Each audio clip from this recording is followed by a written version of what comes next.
Hello students. So we are doing chapter units and measurement, and in the previous lecture we have studied about the two applications of dimensional analysis. दो application पढ़ी हमने dimensional analysis की. First is to convert one system of unit into another, and second is to check the dimensional correctness of the equation. ये दो पढ़ा हमने. I hope आपको अच्छे से क्लियर हो गया होगा. आज हमने इसकी थर्ड और लास्ट एप्लीकेशन पढ़नी है, that is to deduce the relation among the physical quantity. मतलब या फिर to derive the formula. That means we have to derive the formula using dimensional analysis. हम कोई भी फॉर्मूला अगर हमें डिराइव करना है, हम वो डिराइव कर सकते हैं डायमेंशनल एनालिसिस की हेल्प लेके. ठीक है, तो इसको एग्जांपल से ही समझते हैं. क्वेश्चन क्या आता है, ऐसे आएगा, derive the formula for centripetal force. Centripetal force कैसे होती है? फोर्स जो सर्कुलर मोशन में मूव करने में हेल्प करती है. Centripetal force of a particle of mass m moving with velocity v in a circular motion of radius r. ठीक है, उन्होंने बोला कि सेंट्रीपिटल फोर्स का फॉर्मूला डिराइव करो जो कि डिपेंड कर किसकी, पार्टिकल की जिसका मास है m, वेलोसिटी v और रेडियस r. तो कभी भी क्वेश्चन आएगा आपको जिसका भी फॉर्मूला डिराइव करना है वो बताया होगा कि वो किस किस क्वांटिटी पे डिपेंड करता है. ठीक है, तो ये जो मेरे पास सेंट्रीपिटल फोर्स है ये डिपेंड करता है मास पे, ये डिपेंड करता है वेलोसिटी पे, ये डिपेंड करता है रेडियस ऑफ सर्कल पे. ठीक है ना, ये सर्कल का रेडियस इस वेलोसिटी से मूव कर रहा है, v वेलोसिटी से. इस पार्टिकल का मास क्या है, m. तो सेंट्रीपिटल फोर्स जो लग रही है वो बताओ. तो force depend on mass, velocity and this radius. अब इसमें क्या करते हैं, इस पे ABC लिख लो. ठीक है, क्योंकि मुझे नहीं पता ना m स्क्वायर है फॉर्मूला में, v स्क्वायर है या v क्यूब है, इसकी क्या है, हमें तो बस डिपेंडेंस पता है, फॉर्मूला तो एग्जैक्ट नहीं पता. ठीक है, सपोज डायरेक्टली प्रोपोर्शनल हटाएंगे तो कुछ कांस्टेंट आ जाएगा k, कांस्टेंट ऑफ प्रोपोर्शनैलिटी बोलते हैं इसको. ठीक है, आप सबने करा है ये कांस्टेंट ऑफ प्रोपोर्शनैलिटी. मेरे पास आ गया k. ठीक है, और ये k कैसे फाइंड होता है, k एक्सपेरिमेंटली फाउंड होता है. ठीक है, ये जो k की वैल्यू है, जब भी हम डायरेक्टली प्रोपोर्शनल को कांस्टेंट में चेंज करते हैं तो कोई कांस्टेंट ऑफ प्रोपोर्शनैलिटी आता है k.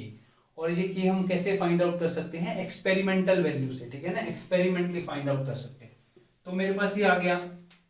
अब अगर मैं डायमेंशनल फॉर्मूला लिखूं, ठीक है ना, राइट द डायमेंशन, ऐसे लिख लो, write the dimensional formula on both sides. Dimensional formula लिखो इन क्वांटिटीज का, दोनों साइड. तो फोर्स का डायमेंशनल फॉर्मूला मैं यहां लिख रहा हूं, मास इनटू एक्सीलरेशन, हमें पता है. ठीक है, कि मास का डायमेंशनल फॉर्मूला m, वेलोसिटी का डायमेंशनल फॉर्मूला lt माइनस 1 और इसकी पावर b, और r का रेडियस किसमें होता है, लेंथ में, उसका डायमेंशनल फॉर्मूला l और उसका पावर c. ऐसे लिख लेना है. सबसे पहले क्वांटिटीज जिस पे डिपेंड करेगी वो लिखना है ABC, और फिर उसके बाद डायमेंशनल फॉर्मूला. ठीक है, अब ये एज इट इज लिख लो, m1 l1 t minus 2 k. m क्या है, यहाँ m की पावर क्या है, a है. ठीक है, अगर एक साथ लिखना है, l की पावर क्या है, b, और t की पावर माइनस b, और यहाँ l to the power c. इतना आ गया. उसको दोबारा से लिखेंगे तो क्या आएगा, m1 l1 t माइनस 2, यहाँ m और कहीं m है नहीं, a पावर, l कितना है, एक l ये b है और एक l c है.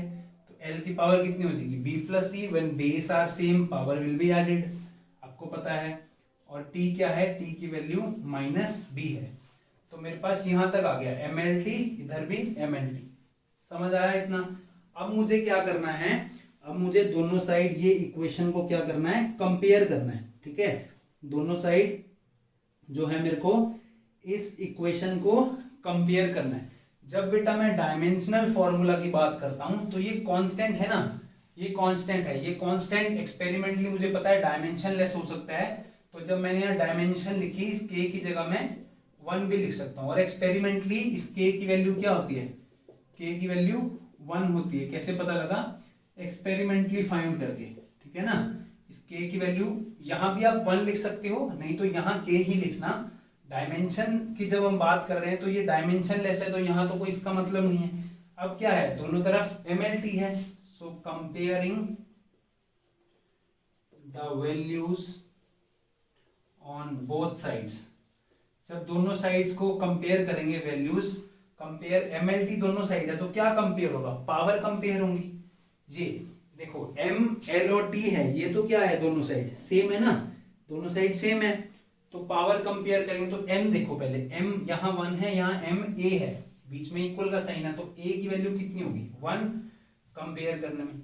L कितना है, ये B प्लस C है, और L कितना है 1, सो L भी क्या हो गया 1, और T यहाँ माइनस B है और यहाँ -2 है, माइनस माइनस कैंसल, तो B की वैल्यू कितनी होगी मेरे पास 2 होगी, B की वैल्यू कितनी होगी 2। तो मेरे को ABC की वैल्यू फाइंड आउट करनी है, कैसे, इन पावर से। तो मेरे पास A की वैल्यू मैं यहाँ सॉल्व करता हूँ, मेरे पास A की वैल्यू कितनी आ गई कंपेयर करके 1, B की वैल्यू कितनी आई, B की वैल्यू आई 2, और एक आया B प्लस C 1, यहाँ वैल्यू B को 2 डालूंगा, 2 plus C equal to 1, so C equal to -1, C की वैल्यू कितनी आ गई -1। तो यहाँ इन 3 इक्वेशन है, 3 वेरिएबल है, मैं ABC की वैल्यू फाइंड आउट कर सकता हूँ। ये मैंने ABC की वैल्यू फाइंड आउट कर ली, ठीक।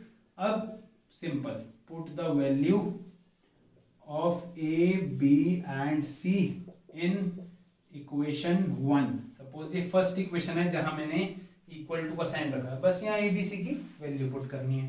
तो फोर्स कितना आ जाएगा, K, M की कितनी है वैल्यू 1, V की, B की वैल्यू कितनी है V के ऊपर 2, और C कितना है -1, तो कितना आ गया K M V square by, sorry यहाँ C लिख दिया, ये क्या है R, ये आ गया फोर्स, और K की वैल्यू एक्सपेरिमेंटली 1 है, तो मेरे पास वैल्यू क्या होगी mv स्क्वायर बाय r। और इन रियलिटी फिजिक्स में सेंट्रीपिटल फोर्स का जो फॉर्मूला होता है, मैं आपको बाद में पढ़ाऊंगा कभी 11th क्लास में, सेंट्रीपिटल फोर्स का फॉर्मूला यही होता है mv स्क्वायर बाय r, ठीक है। तो सेंट्रीपिटल फोर्स के फॉर्मूला को हमने डिराइव कर लिया, ठीक है, बाय यूजिंग डायमेंशनल एनालिसिस। तो ये भी एक एप्लीकेशन है, this deducing the relation among physical quantities, या उसको बोलते हैं टू डिराइव द फॉर्मूला।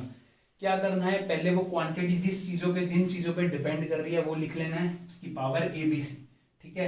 दोनों की डायमेंशंस लिखनी है, MLT की फॉर्म में लिखना है, और उनको कंपेयर करना है। जब कंपेयर करेंगे तो बेस तो सेम है दोनों तरफ, तो पावर कंपेयर हो जाएंगी, A equal to 1, B plus C, L की पावर यहाँ B प्लस C है, यहाँ L की पावर 1 है, तो B प्लस C 1, यहाँ T की पावर -B है, यहाँ T की पावर -2 है, तो -B equal to -2, so B equal to 2। ABC की वैल्यू आ गई। ABC की जब हमने वैल्यू फाइंड आउट कर ली इन 3 इक्वेशंस को सॉल्व करके, तो ABC की वैल्यू वापस से यहीं पुट कर देनी है, हमारे पास आंसर आ गया, easy. So this is third application, that is deducing the relation among the physical quantities. आइए एक और एग्जांपल देखते हैं इसका। नेक्स्ट जो हम एग्जांपल लेते हैं, that is to derive the formula for time period of pendulum. आपको सबको पता है पेंडुलम, सपोज ये फिक्स्ड है, ये एक स्ट्रिंग है, यहाँ से एक बॉब लगा हुआ है। पेंडुलम क्या होता है, ये यूं इधर इधर मूव करता है, ठीक है, पता है ना, फिक्स्ड अटैचमेंट, और यूं मूव करता है, क्लॉक में भी होता है सिंपल पेंडुलम। तो इसका कितना टाइम पीरियड है, मतलब घूमने का, एक रोटेशन लेने का, यहाँ से आके और यहाँ वापिस जाने में कितना टाइम लग रहा है, उसको बोलते हैं हम टाइम पीरियड। और वो किस पे डिपेंड करता है, वो डिपेंड करता है, ये जो बॉल है इसको बॉब बोलते हैं, बॉब, इसके मास पे डिपेंड करता है, इस स्ट्रिंग की लेंथ पे डिपेंड करता है, और acceleration due to gravity, acceleration due to gravity पे डिपेंड करता है, जी की, स्मॉल जी की वैल्यू पे, पढ़ा आपने 9th क्लास में, ठीक है। तो इन तीन चीजों पे टाइम पीरियड डिपेंड करता है, बता दिया उन्होंने क्वेश्चन में, और इसका फॉर्मूला डिराइव करना है। तो हम सबसे पहले क्या करेंगे, टाइम पीरियड डिपेंड किस पे करता है, मास पे, और लेंथ पे, और एक्सीलरेशन ड्यू टू ग्रेविटी पे, 3 क्वांटिटीज पे डिपेंड करता है, ठीक है, 3 क्वांटिटी पे डिपेंड करता है। इसको जब हम इक्वल लिखेंगे तो यहाँ क्या आ जाएगा, कुछ कांस्टेंट आ जाएगा K, जिसको हम एक्सपेरिमेंटली फाइंड आउट कर सकते हैं, ठीक है, बाद में इसकी वैल्यू लिखेंगे। अब क्या करते हैं, इसके बाद दोनों साइड डायमेंशन लिखते हैं। टाइम की डायमेंशन क्या है, m0 l0 t1, ये तो टाइम है, टाइम पीरियड, सिंपल टाइम है, तो m0 और l0, बट लिखना है क्यों, क्योंकि यहाँ भी मास लेंथ आएगा, उसको कंपेयर करना है, ठीक। तो ये डायमेंशन है, k का तो डायमेंशन कुछ होगा नहीं, ठीक है। यहाँ क्या होगा, मास ma, ये क्या है, लेंथ lb, इसको अलग अलग लिखते हैं पहले, ma, ये क्या हो जाएगा lb, और ये क्या है, acceleration due to gravity, acceleration क्या होता है lt-2, और c, मैंने आपको बताया था कि ये रैशनल सिस्टम ऑफ यूनिट होता है, एसआई सिस्टम, उसमें क्या होता है कि एक्सेलरेशन ड्यू टू ग्रेविटी है तो एक्सेलरेशन ना, तो एक्सेलरेशन का डायमेंशन क्या होगा lt-2, ठीक है, पता लग गया ये। इसके बाद अगर इसको एक साथ लिखेंगे तो ma, l यहाँ b है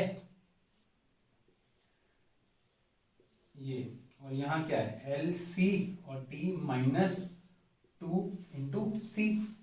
इसको एक बार फिर से लिखेंगे तो ma lb प्लस c, ये lb है, ये lc है, b प्लस c, और t-2c, और ये यहाँ क्या आ जाएगा m0 l0 t1, ये आ गया। इतनी चीज समझ आ गई। मैंने क्या किया, मास लेंथ टाइम में पावर्स को सबको क्लब करके mlt की फॉर्म में लिख दिया। अब मुझे क्या है, कंपेयर करना है, यही अगला स्टेप है। कंपेयर करेंगे तो a की वैल्यू कितनी आएगी, यहाँ a 0 है, यहाँ 1 है, तो a की वैल्यू, सॉरी यहाँ a है m और यहाँ 0 है, तो a की वैल्यू 0।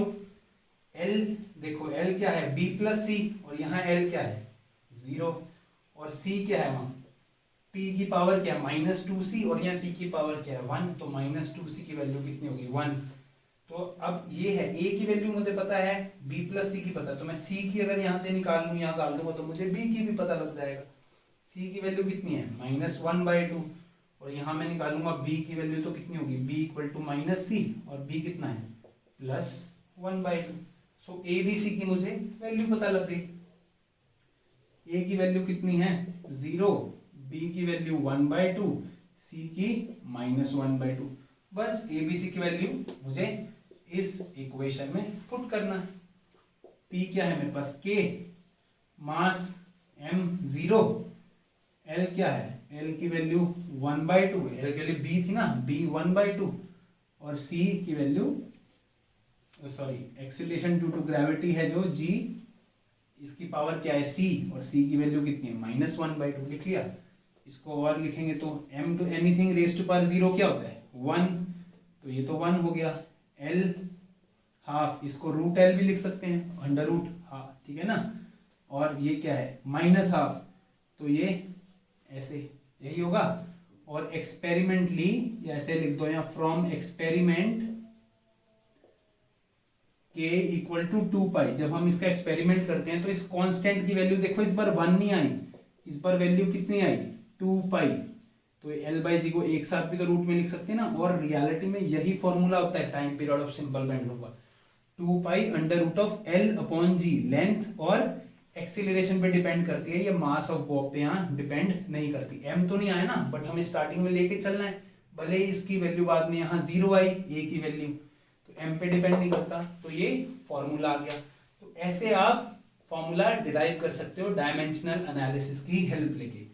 अगर आप एग्जाम में यहाँ भी छोड़ दोगे, आपको नहीं पता, कोई out of the world question आ गया कि आपको डायरेक्ट डिपेंडेंस दिया हुआ और आपको फॉर्मूला निकालना है, तो ये सब तो आप निकाल लोगे, यहां तक आ जाओगे, आप k की वैल्यू नहीं पता, ठीक है, कोई प्रॉब्लम नहीं है, यहीं तक छोड़ना वो भी करेक्ट होगा, ठीक, क्योंकि हमारे को यहाँ m l g की डिपेंडेंस मेन बतानी है, तो हमने यहाँ बता दी m पे डिपेंड नहीं कर रहा है, l और g पे डिपेंड कर रहा है, और जैसे डिपेंड कर रहा है वो लिख दिया, ठीक। So this is the third and the last application of dimensional analysis. ये डायमेंशनल एनालिसिस की एप्लीकेशन है। इन तीनों एप्लीकेशंस में जो मैंने बताया, checking the correctness, deriving the relation और conversion of one system of unit into another, इन तीनों में से जरूर 100% एग्जाम में क्वेश्चन आता है। तो इससे रिलेटेड आपको जिस भी बुक में क्वेश्चन मिले उसको करो, और नहीं समझ आए तो मुझसे डाउट पूछ लो। अब एक छोटा सा थियोरेटिकल टॉपिक है, आपने पहले भी सुना होगा, उसका नाम सिग्निफिकेंट फिगर्स, ठीक है ना। अगर हमारे पास कुछ न्यूमेरिकल वैल्यू है, उसमें कितनी फिगर सिग्निफिकेंट हैं उसकी बात करते हैं। Now what are significant figures? Basically theoretical topic है ये, बट बहुत इंपॉर्टेंट है अगर हम फिजिक्स पॉइंट ऑफ व्यू से देखें। जब भी हम बेटा एक्सपेरिमेंट करते हैं, जब भी हम कोई भी एक्सपेरिमेंट करते हैं तो उसमें वैल्यूज फाइंड आउट करते हैं, ठीक है ना, ऑब्जर्वेशन लेते हैं एक्सपेरिमेंट में। तो हमारी ऑब्जर्वेशन करेक्ट हो हमेशा ऐसा होगा नहीं ना, कभी कुछ ना कुछ एरर आ सकता है, इंस्ट्रूमेंट में एरर आ सकता है, हमारे जो एक्सपेरिमेंट परफॉर्म करने में एरर आ सकता है, पहले से सपोज इंस्ट्रूमेंट में एरर है, ठीक है, तो भी वैल्यू सही नहीं आएगी, ठीक है, कुछ आगे पीछे वैल्यू आएगी प्लस माइनस, ठीक है, या फिर मैं परफॉर्म कर रहा हूं प्रैक्टिकल, मैंने ही गलत परफॉर्म किया, ठीक है ना, कुछ कभी ध्यान नहीं दिया उसमें, 1-2 डिजिट इधर उधर हो गए तो भी कुछ ना कुछ एरर आ जाएगा, ठीक है। अभी मैं एरर्स के बारे में भी पढ़ाऊंगा बाद में, तो उससे समझाता हूं न्यूमेरिकल से। सपोज वही time period of simple pendulum की बात करें, मैंने फाइंड आउट किया, एक्सपेरिमेंट किया, तो मेरा टाइम पीरियड आया 1.62 सेकेंड, ठीक है। अब ये जो 1.6 है इसके लिए तो मैं श्योर हूं कि ये मेरा सही है, मैंने सही निकाला है, ठीक है। अब ये 2 है, कभी मैंने एक बार परफॉर्म किया, ये 1.62 मेरा आंसर आ गया एक्सपेरिमेंट करने में, कभी ये 1.63 आ गया, कभी 1.61 आ गया। हो सकता है, पॉसिबल है, आइदर इंस्ट्रूमेंट में एरर हो या मैंने ऑब्जर्वेशन लेने में एरर कर दिया, ठीक है ना, कुछ मिसमैच हो गया, तो ये आ सकता है। तो मतलब यहाँ 2 डिजिट हैं, ये तो मैं श्योर हूँ 1.6 होगा, ठीक है ना, और यहाँ 1 डिजिट है, ये हो सकता है 1 हो सकता है 2 हो, चेंज भी हो सकता है, ठीक। या कभी मैंने लेंथ मेजर करी, लेंथ मेरी आई सपोज 277.1, इतनी आई, मीटर सेंटीमीटर या मीटर, इतनी लेंथ आई मेरी, ठीक है ना। अब ये जो 3 डिजिट हैं इसके लिए मैं श्योर हूं कि ये 277 तो है स्केल में, ठीक है। एक बार मैं कर रहा हूं, कई बार मेरे को ऐसे लगेगा जैसे ये 277.2 है, कभी ऐसे लगेगा कि ये 277.3 है, ठीक है ना। मैं कर सकता हूं, एरर हो सकता है, स्केल में रख रहा हूं, स्केल से नोट कर रहा हूं रीडिंग, कभी स्केल थोड़ा सा आगे या पीछे रख दिया तो एरर आ सकता है, ठीक है, बिल्कुल। तो ये 3 डिजिट के लिए आई एम श्योर, रिलायबल है, मतलब ये तो होगा ही। 1 डिजिट में मैं क्या हूं, अनसर्टेन हूं कि यहाँ 1 भी आ सकता है, 2 भी, 3 भी, कभी मेरा 1 आ रहा है, कभी 3 आ रहा है, ठीक। तो इसी के बेस पे हम सिग्निफिकेंट फिगर पढ़ते हैं अपना एक्सपेरिमेंटल डाटा को और इंप्रूव करने के लिए। What are significant figures? The significant figures are normally those digits in a measured quantity, जो भी क्वांटिटी जो मेजर करी है उसमें सिग्निफिकेंट फिगर वो डिजिट हैं जिसमें कुछ रिलायबल डिजिट होंगे और मेरा एक क्या होगा वहां, अनसर्टेन डिजिट। यही कि कुछ रिलायबल डिजिट होंगे, जैसे इसमें ये रिलायबल है, इसमें ये रिलायबल है 1.6, और कुछ अनसर्टेन डिजिट होंगे जो मेरा प्लस माइनस हो सकता है, ठीक है ना, कुछ अनसर्टेन डिजिट होंगे। तो ये मेरे पास क्या है, सिग्निफिकेंट फिगर की डेफिनेशन है। अब इसमें सिग्निफिकेंट फिगर कितने हैं? सिग्निफिकेंट फिगर का मतलब क्या है? ये सिग्निफिकेंट फिगर जो है that means it contains some reliable digits and one uncertain digit, ठीक है। तो जिस क्वांटिटी में, जिस मेजर्ड वैल्यू में, जो वैल्यू है उसमें अगर रिलायबल डिजिट और अनसर्टेन डिजिट जो हैं, उन सारे डिजिट्स का नंबर जो है उसको हम क्या बोलते हैं, सिग्निफिकेंट फिगर। जैसे मेरा 1.62 है, मैं बोलूंगा how many significant figures are there, we have 3 significant figure या 3 सिग्निफिकेंट डिजिट, कुछ भी लिख सकते हो, ठीक है ना, 3 सिग्निफिकेंट फिगर और आई हैव 3 सिग्निफिकेंट डिजिट, ठीक है। 3 में से ये 2 रिलायबल हैं और एक मेरा क्या है, एक अनसर्टेन है, पर टोटल सिग्निफिकेंट फिगर्स कितनी हैं, we I have 3 significant figures, okay. अब यही वाला एग्जांपल ले लो 277.3, इसमें कितने सिग्निफिकेंट फिगर है, 4 सिग्निफिकेंट फिगर्स हैं, ठीक है ना, 4 significant, 1 2 3 these are reliable, this is uncertain, 4 significant figure. तो बस एक थ्योरेटिकल ये कभी यूज होता है आगे, जैसे आप वो पढ़ते हैं, एक चीज आपने देखा होगा, हम पढ़ते हैं 27.4 है और 27.6 है। अब 27.4 को कई बार 27 लिख देते हैं या 27.4 रहने देते हो, ठीक है, अगर आपके मार्क्स हुए तो जनरली, और 27.6 को क्या करते हो, 28 कर देते हो, राउंड ऑफ कर देते हो ना इसको, अगर 5 से ज्यादा है तो यहाँ एक ऐड कर देते हो, ऐसे भी कर देते हो, इसको क्या बोलते हैं, राउंडिंग ऑफ। तो ये जो कुछ मेजर्स हैं सिग्निफिकेंट फिगर या राउंडिंग ऑफ, ये आगे आपको फिजिक्स में पढ़ने में, जो भी कभी भी आप क्वेश्चंस करोगे, एक्सपेरिमेंट्स करोगे, उसमें हेल्प करेंगे, ठीक है। अब ये कितने सिग्निफिकेंट फिगर है, हमेशा तो हम इजीली यहाँ से जज नहीं कर पाएंगे, ठीक है ना। उन सिग्निफिकेंट फिगर्स के लिए कुछ रूल्स होते हैं कि कितने सिग्निफिकेंट फिगर्स हैं, ठीक है ना। वो रूल्स आपको याद रखने हैं, वो रूल्स क्या क्या होते हैं जिससे हमें पता लग जाए कि कितनी सिग्निफिकेंट फिगर है। तो आइए देखते हैं वो कौन कौन से रूल्स हैं। सो ये कुछ रूल्स हैं सिग्निफिकेंट फिगर्स के, एक एक करके देखते हैं और मैं आपको एग्जांपल से बताता हूँ। फर्स्ट रूल है all the non zero digits are significant. जितनी भी नॉन जीरो डिजिट हैं वो सब सिग्निफिकेंट होगी। तो सपोज मेरे पास है 28.21, तो इसमें कितनी सिग्निफिकेंट फिगर्स हैं, सारी नॉन जीरो हैं, तो इसमें 4 सिग्निफिकेंट फिगर्स हैं मेरे पास, ठीक है, सारी नॉन जीरो, तो ये सारी सिग्निफिकेंट फिगर्स में काउंट होंगी। Okay. Second, all the zeros between 2 non zero digits are significant. दो नॉन जीरो डिजिट मतलब यहाँ क्या है 1 और 7, ये नॉन जीरो है, ठीक है ना, नॉन जीरो डिजिट है। जितनी भी इनके बीच में जीरो आएगी उसको हमेशा सिग्निफिकेंट मानना है, ठीक है। तो यहाँ कितनी सिग्निफिकेंट फिगर होगी, 1 2 3 4 5 सिग्निफिकेंट फिगर होगी ना, ठीक है। क्यों? Because these two zeros are between these two non zero digit, significant figure. Okay. Next क्या है, all zeros to the right of non zero digits are significant. Sorry, यहां आना चाहिए all the zeros to the right of non zero digits are not significant. अब दो चीजें हैं, but significant if measured. इसका मतलब क्या है कि जितनी भी जीरो नॉन जीरो डिजिट के बाद है, सपोज ये 87400, तो इसमें क्या है, इसमें 3 सिग्निफिकेंट फिगर है। अब आप बोलोगे सर इसका मतलब क्या है कि अगर मुझे इतना टाइम लग रहा है तो मैं 2 जीरो हटा दूं? नहीं, ये सिंपल, अगर कोई भी डिजिट दे रखी है उसमें सिग्निफिकेंट फिगर की बात करें। बट अगर मुझे दिया हुआ है 87,400 सेकेंड्स टाइम दिया हुआ है, तो उसमें तो जीरो इंपॉर्टेंट है ना हमारे लिए, हम टाइम तो ऐसे चेंज नहीं कर सकते। तो इसमें कितनी सिग्निफिकेंट फिगर है, 5। तो जब मेजर्ड है कोई क्वांटिटी, ठीक है ना, तो ये क्या है, सिग्निफिकेंट है फिगर्स, ये दोनों नॉन जीरो डिजिट के बाद वाली। और जब सिंपल एक लिखा हुआ है हमारे पास नंबर, तो उसमें कितनी सिग्निफिकेंट फिगर है, 3। ठीक। अब नेक्स्ट क्या है, all zeros to the right of non zero digit.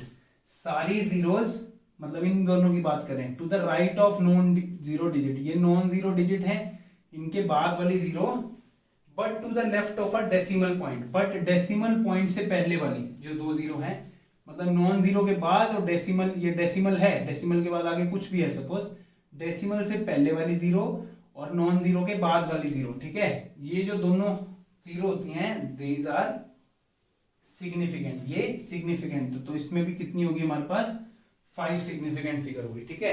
D point देखो क्या लिखा है, all the zeros to the right of non zero but to the left of zeros are significant, ठीक है ना। तो कितनी जीरो हुई है, सॉरी कितनी है, 1 2 3 4 5 6 है ना ये।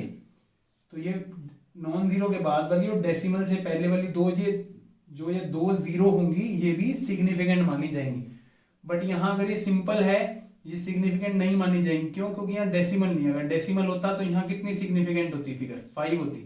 डेसिमल नहीं है तो ये 2 जीरो सिग्निफिकेंट नहीं है, ठीक है बेटा। ये रूल्स हैं, ऐसे ही आपको लर्न करने हैं और ऐसे ही इसका क्वेश्चन डायरेक्ट पूछते हैं।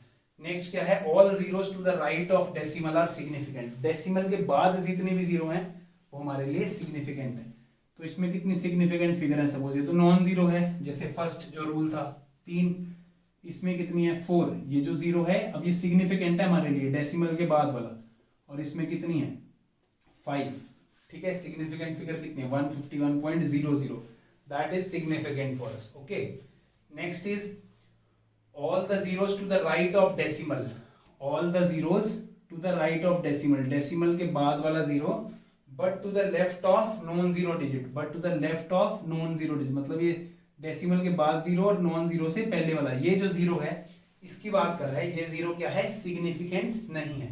तो इसमें कितनी सिग्निफिकेंट फिगर है और इसमें कितनी सिग्निफिकेंट फिगर है, इसमें 0.161। अब बताओ 0.161 जो है इसमें कितनी सिग्निफिकेंट फिगर है हमारे पास। 0.161 में भी 3 सिग्निफिकेंट फिगर हैं और इसमें भी 3 सिग्निफिकेंट फिगर हैं। क्यों? क्योंकि ये जो जीरो है जो डेसिमल के पहले है वो भी नॉन सिग्निफिकेंट है, और जो डेसिमल के पहले जीरो सिग्निफिकेंट कब होगा, जब इधर भी नॉन जीरो डिजिट होगी, यहाँ पर सपोज 2 हुआ तो अब यहाँ 5 सिग्निफिकेंट फिगर है, बट अगर यहाँ पॉइंट से पहले 0 है तो हम कन्वेंशन के लिए लिखते हैं 0 पॉइंट, कुछ मैटर नहीं करता, तो 1613।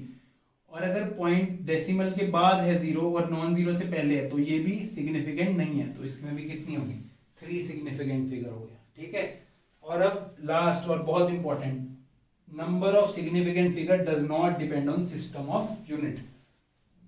ये सिस्टम ऑफ यूनिट पे डिपेंड नहीं करता। सिस्टम ऑफ यूनिट पे कैसे डिपेंड नहीं करता, मैं किसी क्वांटिटी को लिख रहा हूँ 16.4 सेंटीमीटर, कोई लेंथ मेजर करी तो इसमें कितनी सिग्निफिकेंट फिगर है, ये पहला वाला है ना, all the non zero digits are significant, तो इसमें 3 सिग्निफिकेंट फिगर है। इसको मैं चेंज करता हूँ मीटर में तो मेरे पास क्या आएगा, 0.164 मीटर। अब बताओ इसमें कितनी सिग्निफिकेंट फिगर है, सेम जैसे इसमें थी, ठीक है ना, कितनी सिग्निफिकेंट फिगर है, 3। डेसिमल के बाद वाला सिग्निफिकेंट है, इससे पहले वाला सिग्निफिकेंट नहीं है। और ये इसमें क्या है, डेसिमल के पहले 0 है और डेसिमल के बाद 0 है, और इससे पहले नॉन जीरो है, ये 0 सिग्निफिकेंट होती है, नहीं होती, ये वाला रूल। ठीक है ना, all the zeros to the right of decimal point, decimal point के राइट में, but to the left of non zero digit के लेफ्ट में जो जीरोस हैं वो सिग्निफिकेंट नहीं है, तो उसको मीटर से मैं किलोमीटर में चेंज करूंगा तब भी सिग्निफिकेंट फिगर तो कितनी आई, 3। तो वो सिस्टम ऑफ यूनिट पे डिपेंड नहीं कर रहा, सेंटीमीटर से मीटर में आया, मीटर से किलोमीटर में आया। ठीक है, तो ये कुछ रूल्स हैं सिग्निफिकेंट फिगर के। आपको एग्जाम में ऐसा ही आता है, कुछ भी वैल्यू दी होगी पूछेंगे उसमें सिग्निफिकेंट फिगर कितने हैं, कभी कोई रूल्स नहीं पूछेगा आपको, पेपर में रूल नहीं लिखना होगा कि right the rules of significant figure, but आपको ये रूल्स पता होने चाहिए वहां पर आंसर लिखने के लिए कि कितनी सिग्निफिकेंट फिगर्स हैं। ठीक है, तो ये कुछ मेरे पास रूल्स हैं सिग्निफिकेंट फिगर्स को लिखने के। ऐसे ही आपके पास राउंडिंग ऑफ करने के, जो मैंने बताया, अगर 5 से ज्यादा है तो ऐड हो जाता है, 5 से कम है तो सब्ट्रैक्ट हो जाता है। ऐसे ही राउंडिंग ऑफ करने के रूल्स हैं, या सिग्निफिकेंट फिगर्स में अगर दो वैल्यूज ऐड हो रही हैं, ये जो 2 वैल्यूज हैं, सपोज ये 2 वैल्यूज हैं, एक ये वैल्यू है और एक ये वैल्यू है, ठीक है, या ये वैल्यू है, ये दोनों वैल्यू ऐड हो रही हैं, ऐड होके हमारे पास कुछ आंसर आएगा। ठीक है ना, ये 2 वैल्यू ऐड हो रही हैं तो ऐड होके मेरे पास कुछ आंसर आएगा, ये वैल्यू और ये वैल्यू, कुछ आंसर आएगा। उस आंसर में कितनी सिग्निफिकेंट फिगर होंगी, उस आंसर को कहां तक राउंड ऑफ करना है, कहां तक राउंड ऑफ करते हैं, जो हमारा छोटा डेसिमल, जिसमें हमारे डेसिमल कम होते हैं, डेसिमल के बाद यहाँ 1 0 है, डेसिमल के बाद 2 है, 2 और 1, या डेसिमल के बाद 1 नंबर है, तो जो फाइनल आंसर लिखेंगे उसमें हम डेसिमल के बाद 1 नंबर लिखेंगे। कब, जब हम किसी भी 2 क्वांटिटीज को क्या कर रहे हैं, ऐड कर रहे हैं या सब्ट्रैक्ट कर रहे हैं। ठीक है, किसी भी 2 क्वांटिटीज को जब ऐड या सब्ट्रैक्ट करते हैं तो उसका फाइनल नंबर आता है, उसमें क्या लिखते हैं, उसमें minimum number of decimal places लिखते हैं, जिसकी डेसिमल प्लेस दोनों में कम है वो लिखते हैं। ठीक है, और अगर मल्टीप्लाई हो वही 2 नंबर, सेम 28.21 और 151.0 दोनों को मल्टीप्लाई करो तो जो फाइनल आंसर आएगा उसमें कितनी सिग्निफिकेंट फिगर्स होंगी, जो दोनों में सिग्निफिकेंट फिगर मिनिमम है। ठीक है, इन दोनों में तो सेम है, 4 हैं दोनों में, तो 4 सिग्निफिकेंट फिगर्स में हम आंसर लिख देंगे। ठीक, तो आप ये रूल्स, डिफरेंट क्वेश्चन आप किसी भी बुक से इसको ट्राई कर सकते हैं। कोई भी आपको प्रॉब्लम है तो आप मेरे को कमेंट में लिख के बता सकते हैं। सो this is all about today's lecture. Thank you.